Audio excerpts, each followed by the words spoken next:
봅시다. 시편 150편 1절에서 마지막 절까지 교독하겠습니다. 할렐루야. 그 성수에서 하나님을 찬양하며 그 권능의 궁창에서 그를 찬양할지어다. 그의 능하신 행동을 인하여 찬양하며 그의 지극히 광대하심을 쫓아 찬양할지어다. 나팔 소리로 찬양하며 비파와 수금으로 찬양할지어다. 소치며 춤추어 찬양하며 호랑과 통수로 찬양할지어다. 큰 소리 나는 제금으로 찬양하며 높은 소리 나는 제금으로 찬양할지어다. 호흡이 있는 자마다 여호와를 찬양할지어다. 할렐루야. 아멘. 이제 마지막 편까지 왔습니다. 시편은 우리가 잘 아는 대로 여호와 하나님을 찬양하자라는 것으로 계속해서 말씀이 진행이 되었습니다. 150편의 특징은 1절부터 6절까지 계속해서 명령형입니다. 찬양하라, 찬양하라, 찬양하라. 여호와 하나님을 찬양하라는 이야기가 계속해서 한 절 한 절마다 계속해서 진행이 되면서 끝을 맺었습니다. 찬양해야 되는 것이 필연적이고 숙제라기보다는 그냥 숙명이다 이렇게 받아들이는 게 정확하겠죠? 피조물 자체가 창조주를 찬양하기 위해서 만들어진 존재이니까 찬양하는 것은 그냥 자연스러운 거예요. 이상한 게 아니에요. 특별히 우리가 해야 할 일이다, 숙제다 이런 게 아니라 그냥 숨을 쉬듯이 그냥 그 앞에 감사하고 경배하고 찬양하는 것, 그것의 당위성을 마지막 150절에서 거듭거듭 한 구절 한 구절을 꽉꽉 눌러서 찬양하라, 찬양하라, 찬양하라, 찬양할지어다, 찬양할지어다, 찬양할지어다 계속해서 외치면서 대단원의 막을 내립니다. 시편 1편에서 시작할 때는 그런 느낌이 좀 들질 않아요. 복이 있는 사람은 악인의 길을 쫓지 아니하고 죄인의 길에 서지 아니하고 오만한 자의 자리에 앉지 아니하고 오직 여호와의 율법을 즐거워하여 그 율법을 주야로 묵상하는 자로다. 복이 있는 사람, 그런 사람. 그러나 악인은 또 다르죠, 그죠? 악인과 의인을 나누어서 악인은 여호와의 회중에 들지 못한다라고 그렇게 제외를 시켜버렸어요. 하나님을 찬송하는 일에도 그들은 대상이 아닙니다. 우리가 오해하는 것 중에 하나가 남들은 다 저렇게 사는데 내가 전혀 다른 삶을 살 필요가 있을까라는 이런 생각을 가끔 하잖아요. 뭐 다 저런데 뭐. 근데 거기에서 죄인의 길과 의인의 길이 다르다는 것을 놓쳤기 때문에 그런 생각을 하는 거예요. 모든 사람들이 다 넓은 길로 간다고 해서 우리가 같이 넓은 길로 따라갈 수는 없거든요. 그래서 여론을 살핀다든지 주의를 살핀다든지 그렇게 하면서 거기에서 동조되어서 같이 걸어가는 그런 삶은 주님께서 말씀하시는 삶이 아닙니다. 오히려 반대죠. 찾는 사람들이 많고 길이 넓고 그러면 그 길은 성도는 아니라고 생각하면서 찾는 이가 적고 길이 협착하고 좁은 길로 가야 된다라고 그렇게 주님은 말씀을 하셨습니다. 우리는 나도 모르는 사이에 자꾸 내 주변을 살피면서 내 확신이 없어서 다른 사람은 어떻게 결정하고 다른 사람은 어떻게 생각하는가를 따를 경우가 굉장히 많습니다. 왜냐하면 내게 확신이 없기 때문에. 그래서 다른 사람은 어떻게 하는가. 그러나 성경은 우리에게 도울 힘이 없는 인생을 의지하지 말라. 그 생명은 호흡에 있나니 수에 칠 가치도 없다. 그래서 많은 사람들이 그렇게 생각한다, 많은 사람들이 그 길을 간다 라는 것, 그것이 우리의 결정을 도움을 주는 것이 전혀 되지 못하는 겁니다. 1절 말씀 보겠습니다.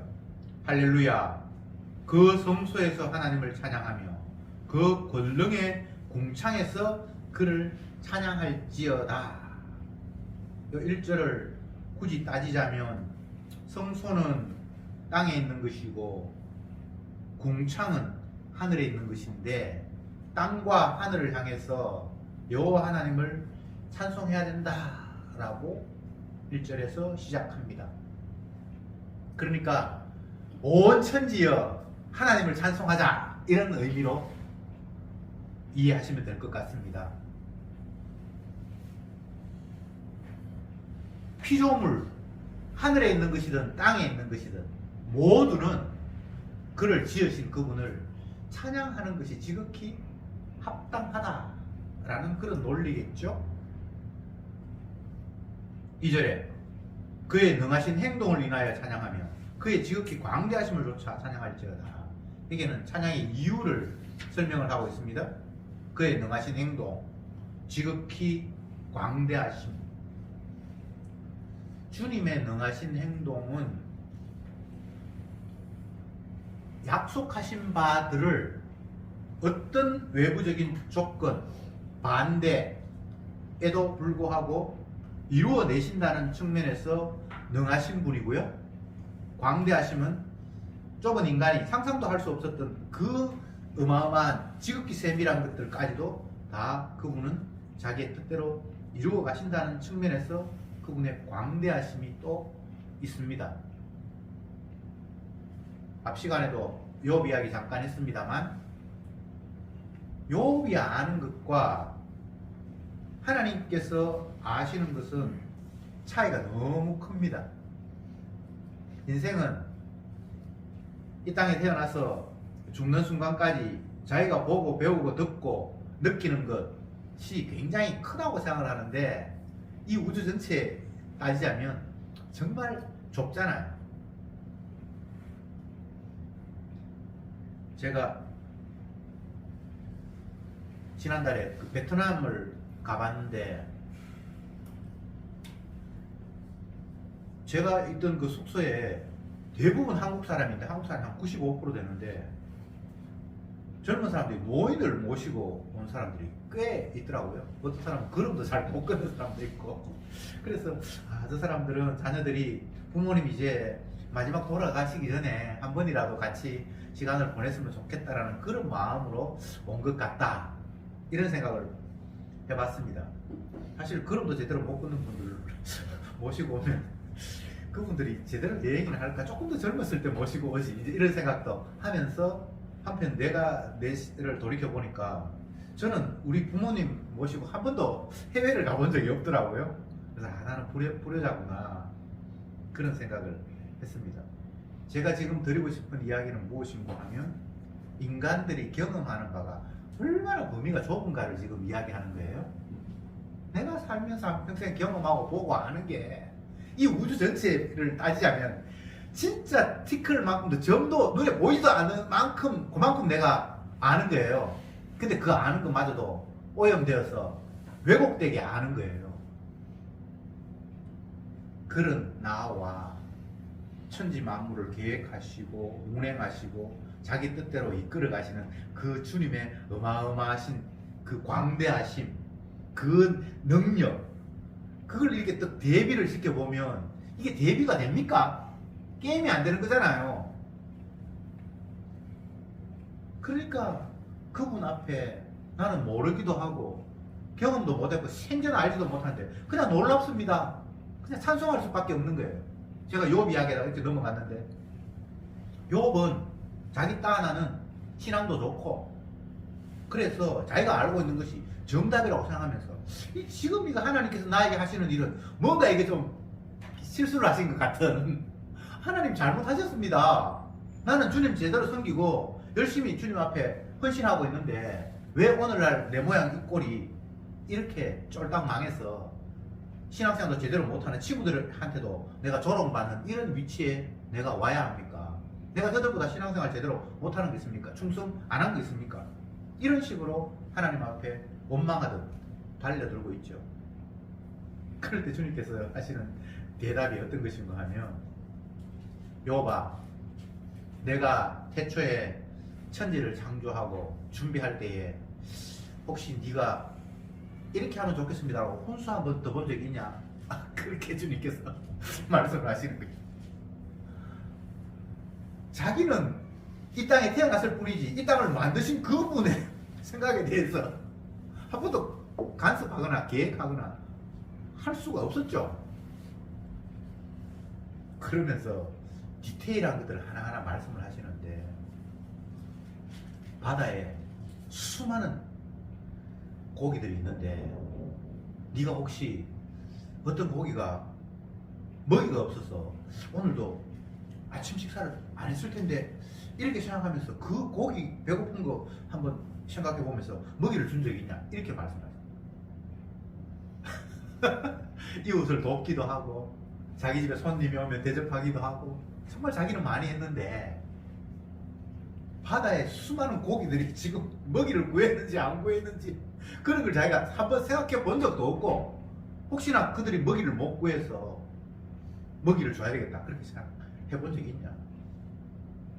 방금 제가 이 말 하는데 생각이 나는 게 있는데, 우리 동네 보니까 아파트 주변에 군데군데 고양이 밥 물을 갖다 놨어요. 고양이, 이제 길고양이 이제 굶을까봐. 대단하더라고요, 그 사람들이. 동물을 사랑하는지. 정작 그들이 동물 애호가라고 하면서 길거리에 있는 그 고양이들을 밥 굶을까봐 주님이 먹이를 다 주시는데, 자기가 걱정해서 밥 굶을까봐 그 짓 하는데, 혹시 아프리카 코끼리가 굶는지 그 사람 걱정합니까? 생각도 안 해봤을 거예요. 제가 말씀드리는 것은 인간이 생각하는 범위가 지극히 좁다는 걸 제가 말씀드리는 거예요. 근데 하나님은 광대하신 분이에요. 내가 미처 생각하지 못한 것까지도 다 계획하시면서 자기 기쁘신 뜻대로 지금 잘 운행하고 계시는 분이에요. 욥의 불만이, 나 분명히 잘하고 있는데 왜 내가 이렇게 억울한 일을 당해야 됩니까? 그렇게 하다가 주님이 계속해서 질문하니까 자기 입을 가리면서, 주님, 내가 철이 없었습니다.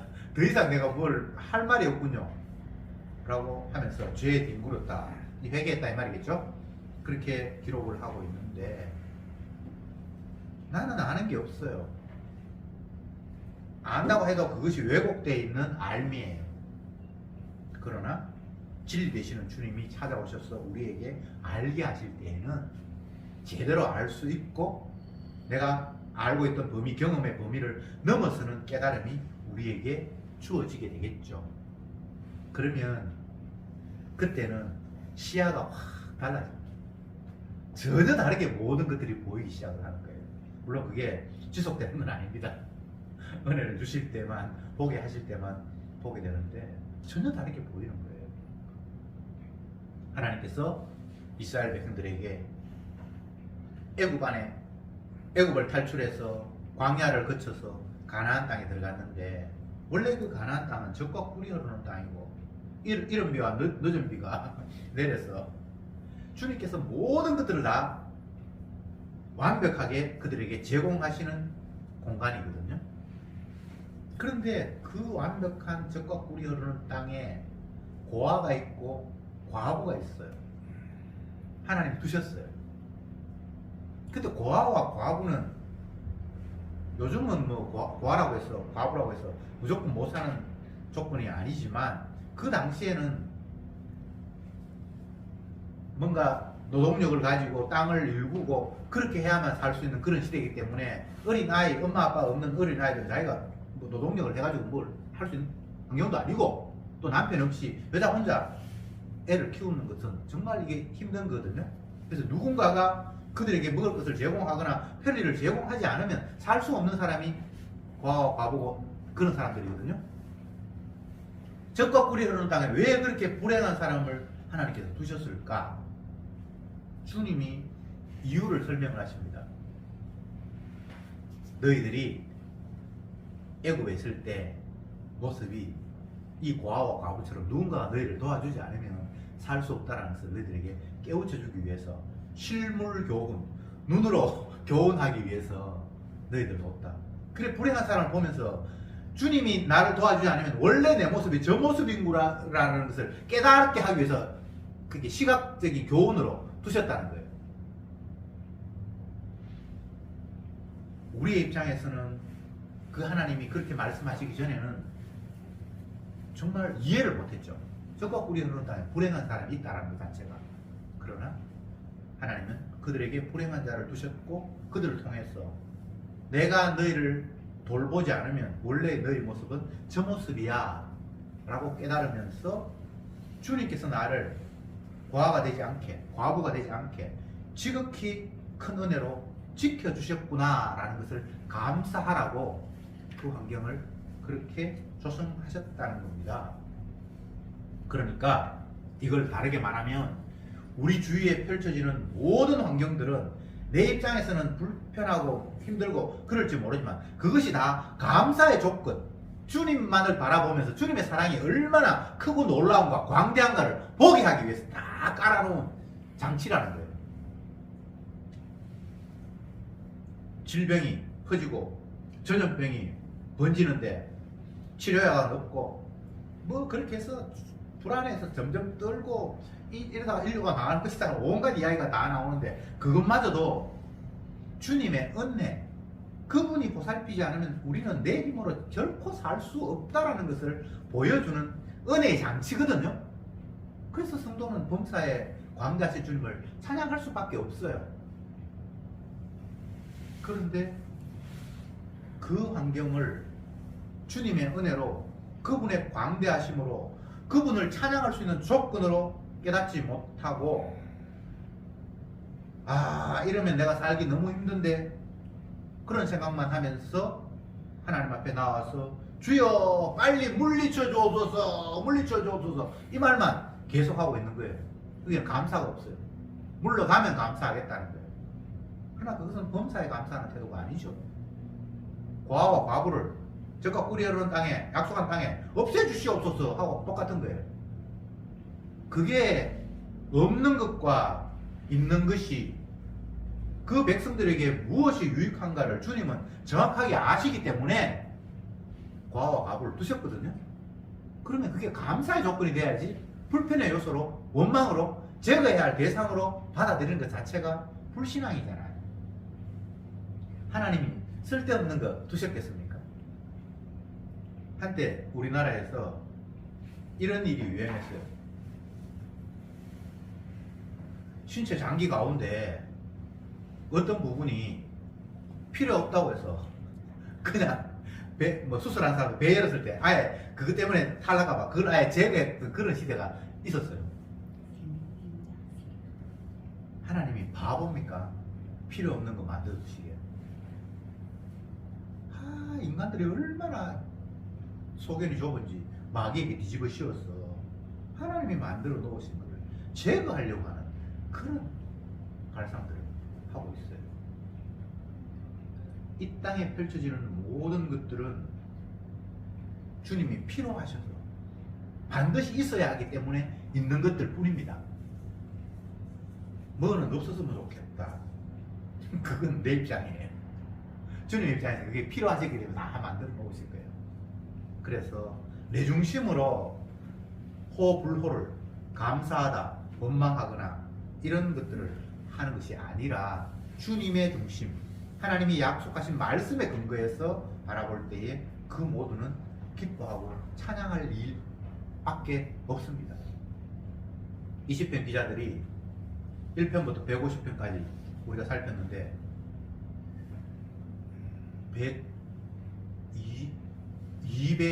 217번 설교를 했더라고요. 근데 그 많은 내용들이 한 번도 주님에 대해서 원망하거나 불평하는 내용은 없어요. 여기에서. 물론 불신앙의 모습을 고백할 때에 하나님 내가 주님 앞에 원망했습니다 이런 표현은 있지만 근본적으로 여기에서 하나님 그건 뭔가 이게 합당한 거 아니니까 바꾸어 주십시오라든지 그런 내용이 없어요. 다 찬양해요. 경배하고 찬양하고 감사하고. 왜 이런 시각이 주어질 수 있을까요?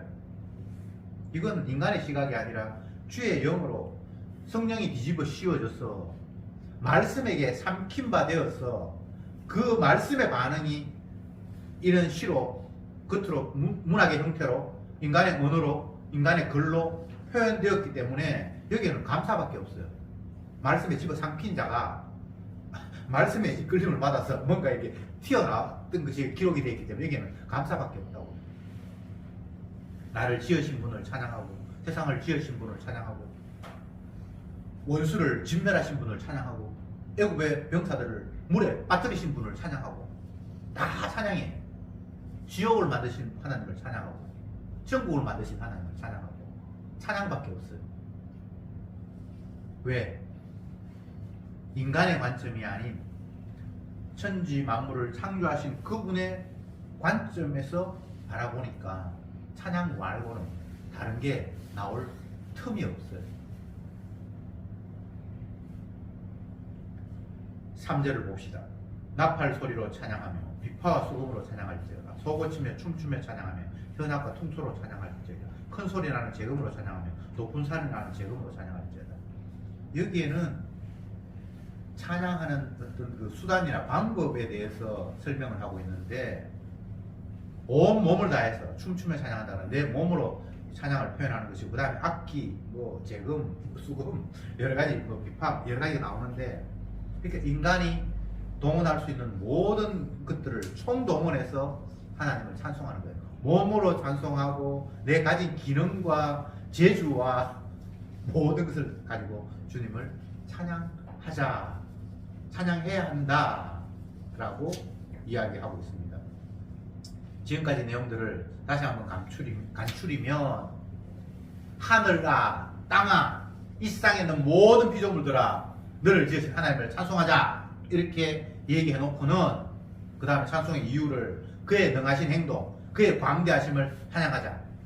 그가 자기 기쁘신 뜻대로 모든 일을 다 이루어 가신 거예요. 하나하나 예외 없이 그가 언약하신 대로 약속하신 대로 그것은 그 약속대로 언약대로는 그 기쁘신 뜻대로 우리가 생각도 못하는 그 디테일한 세밀한 부분 우리의 생각 범위에 넓어서 생각도 못했던 그 너머의 것들 그 광대하심을 다 주님이 자기 기쁘신 대로 이루어 가니까 세상에는 그분의 뜻 아니고는 뜻과 다른 부분은 하나도 없어요. 그래서 모든 것을 보면서 찬양하자. 그러면서 그 찬양의 방법은 온 몸으로 찬양하고 내가 가지고 있는 기술과 기능과 뭐 직위와 모든 것들을 다 동원해서 하나님 앞에 노래해야 한다 라는 겁니다. 몸으로 찬양하고 내가 가진 모든 것으로 찬양하고.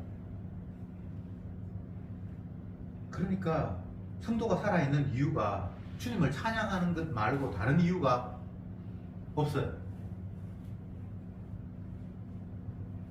내가 이 나이 돼가지고 나이가 들었는데 뭘 찬양하겠습니까? 그건 완전 착각이에요. 찬양을 할 수 있어요. 그 자리에서, 그 위치에서.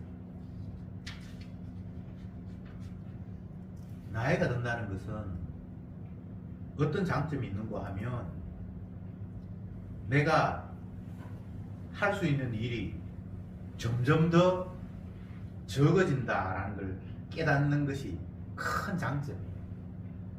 옛날 젊을 때는 높은 산에도 올라가고 어려운 일도 하고 뭐 밤새워서 어떤 일도 하고 근데 나이가 들면 그게 안 돼요.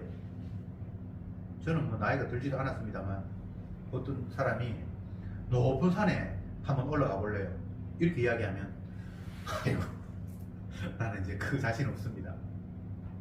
울산에 저 신불산 근처에 뭐 1000m 넘는 봉이 9개인가 뭐 7개가 있는데 그거를 다 돌면 뭐 메달을 주고 뭐 하는 뭐 그런 울산에서 홍보하기 위해서 그런 걸 만들어 놨대요. 그래서 건강 챙기고 아니면 또 뭐 재밌는 일 하고 이런 걸 하는 사람들은 거기에 뛰어들어가지고 엄청나게 지금 많은 사람들이 하고 있어요. 심지어는 서울이나 저 경기도 쪽에서 이까지 타고 와서 2박 3일 동안 그냥 7개, 9번 다 1000m 돌고 가가지고 메달 받고 하는 사람들도 있다고 막 그렇게 하면서 우리는 그렇게는 못하고 그냥 장기적으로 하나씩 뭐 올라가면 어떻겠습니까? 저한테 그런 이야기 하는 사람이 있어요. 아니요. 제가 한 40대 정도 됐으면 그거 한번 도전해 볼 마음이 있는데 지금 뭐 그거 하나 올라갔다가 며칠 들어 누울 텐데 그 일을 해야 될 이유도 없고 제가 나이가 들은 것의 장점에 대해서 지금 말씀을 드리는데 세상의 관점에서는 노인을 나이 든 사람을 좋아하는 곳이 아무 곳에도 없어요.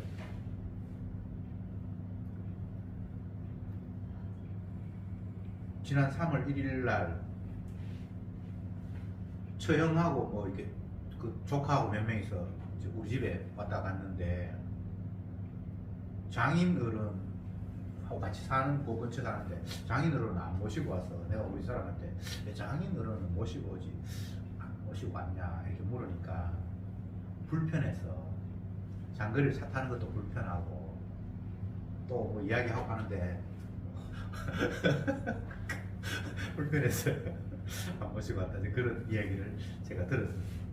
불편하겠죠. 네. 세상은 그래요. 세상에서는 나이 들었다라는 게 장점이 별로 없어요. 근데 성경에서 보면 그렇게 기록하지 않았거든요. 하나님이 하셨어요. 그래서 거기에 주님을 찬양할 수 있는 조건이 젊은 사람보다 훨씬 더 많아요. 다 장점이 있어요. 왜? 제가 말씀드렸잖아요. 내가 할 수 있는 일이 점점 더 줄어들어가고 내가 참 무능해서 결국은 소멸될 곳으로 가까이 왔다라는 걸 알잖아요. 그러니까 하나님을 찬양할 이유가 훨씬 더 큰 거예요. 젊을 때는 몰라요. 지가 뭔가 하면 다 할 수 있을 것 같아요. 자기가 대단하다고 착각을 하고 있죠. 그러나 성도가 은혜 안에서 노쇠해지면 크게 깨닫는 거예요. 내가 할 수 있는 일이 아무것도 없구나. 그리고 지금까지 살아온 것이 주님의 긍휼과 사랑이었지 내가 했던 것이 아무것도 없구나를 나이가 든 사람은 젊은 사람보다 훨씬 더 많이 알아요. 그래서 찬양의 조건이 되는 거예요. 그러면 젊다는 것은 찬양의 조건이 안 되는가? 그것도 그 나름대로 하나님께서 찬양할 이유를 또 만들어 놓았어요. 그러니까 어떤 형편이든 그 형편은 주님을 찬양할 아름다운 조건인데 사람들은 자기 관점에서 안 좋다, 뭐 이거는 불편하다 계속해서 찬양의 이유가 아닌 결핍의 이유를 자꾸만 찾게 되는 거예요.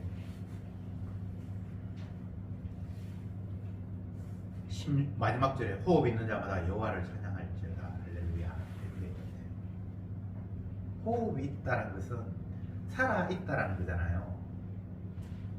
늙든 젊든 뭐 아니면 요양원에 있든 아니면 금방 태어나서 옹알이를 하든 호흡 살아있다라면 그게 다 지금 주님을 찬양할 수 있는 조건으로 주님께서 만들어 놓았다는 거예요.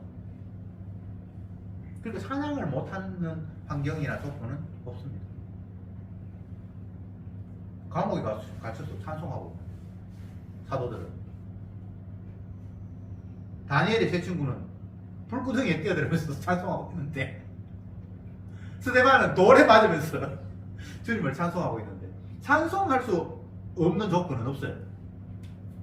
모든 환경 속에서 주님을 찬송할 수 있는 환경을 주님이 만들어 놓았으니까 너는 그 환경에서 숨쉬고 있다면 당연히 주님을 찬송해야지 라고 하면서 끝이 났습니다.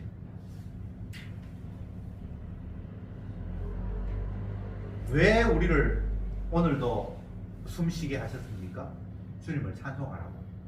그 이유 말고 다른 이유는 없습니다. 아이고 뭐 난 아직도 결혼도 안 시키는데 아직은 더 살아야지. 도대체 그런 삶의 이유를 누가 만들어 놨습니까? 하나님의 약속 아닌 다른 걸 자꾸 그게 걸치지 마세요. 호흡하게 하시는 분. 이 호흡은 창세기 2장 7절에서 하나님께서 그 생기를 흙으로 사람을 빚어 만들어 놓고 그 생기를 불어넣은 그 호흡이에요. 살게 하셨다는 거죠. 물론 뭐 때가 되면 하나님께서 그 호흡을 멈추게 하시지만 살아있을 때는 그 살아있음으로 자기를 살게 하신 나에게 오늘도 호흡을 계속해서 주시는 그 하나님을 찬송하라고 주님께서 호흡하게 하시는 거예요. 자가호흡 못하면 병원에 가면 인공호흡 시키잖아요. 어떤 사람은 이렇게 막 이걸 막 눌려서 숨을 쉬게 하고 그렇게 하는데, 이렇게 생각하세요. 하나님께서 우리를 살아있을 동안은 계속 이 펌프질을 주님이 시키시는 거예요. 인공으로 사람이 호흡하게 하는 것이 아니라 하나님이 지금 호흡을 시키고 있는 거예요. 주님이 우리에게 보이지 않는데 올라가서 지금 우리에게 계속 이렇게 얘를 꾹꾹 눌러서 지금 내가 살고 있다고 그렇게 생각하면 됩니다. 주님이 열심으로 우리를 꾹꾹 안 누르면 오늘도 끝나요. TV에 그런 장면 나오잖아요. 인공호흡하는 장면. 얼마나 힘들게 의사들이 간호사들이 올라가가지고 막 펌프질 합니까? 계속 살려놓으려고. 그러니까 하나님이 다 지금 우리를 그렇게 해서 지금도 여러분이 살아 계시는 거예요. 주님의 열심히 우리를 오늘도 살려놓으신 거예요. 왜? 우리를 주관하시는 그분을 감사하고 찬양하라고. 그 이유 말고 다른 이유가 없습니다. 뭐 딸 시집 보낼 때까지 그런 말도 안 되는 그런 하나님의 반언약적인 그런 걸 입에 내지도 말고요. 생각 좀 마세요.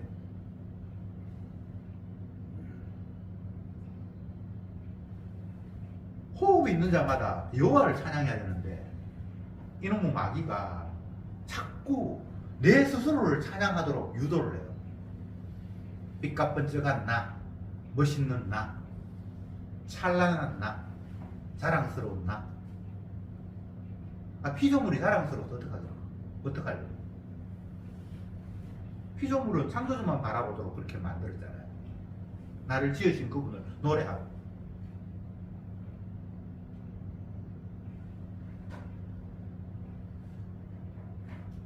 성경을 날마다 읽으면서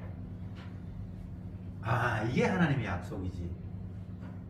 그런데 세상에서 들려오는 이야기는 그건 약속하고 정반대네.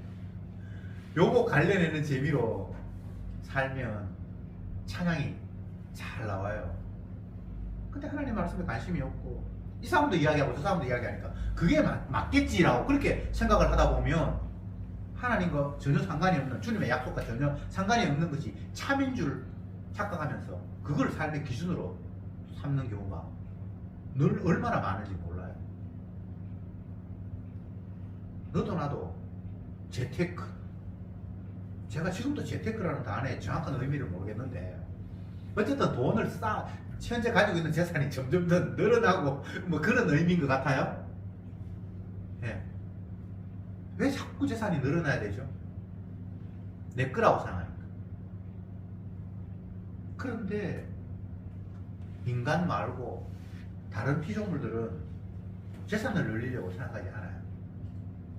주신 걸 그냥 감사할 뿐이에요. 먹는 거 입는 거로 족한 줄 알아요. 인간 말고 다른 피조물들은 선악과 안 따먹은 그런 피조물들은 모으고 쌓고 그렇게 하지 않아요. 뭐 어떤 사람은 또 개미는 싼다 그러는데 그건 지가 많이 먹으려고 쌓는 게 아니고 하나님께서 그런 기능을 주셨어요.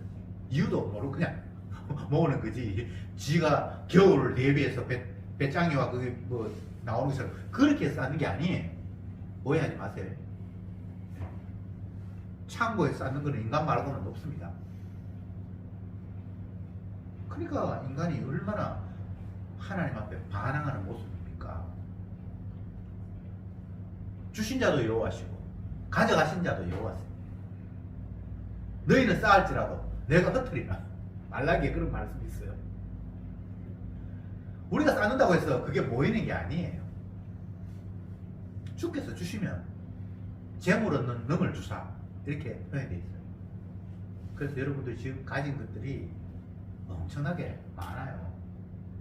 원래 태어날 때는 아무것도 가진 게 없었잖아요. 그렇잖아요.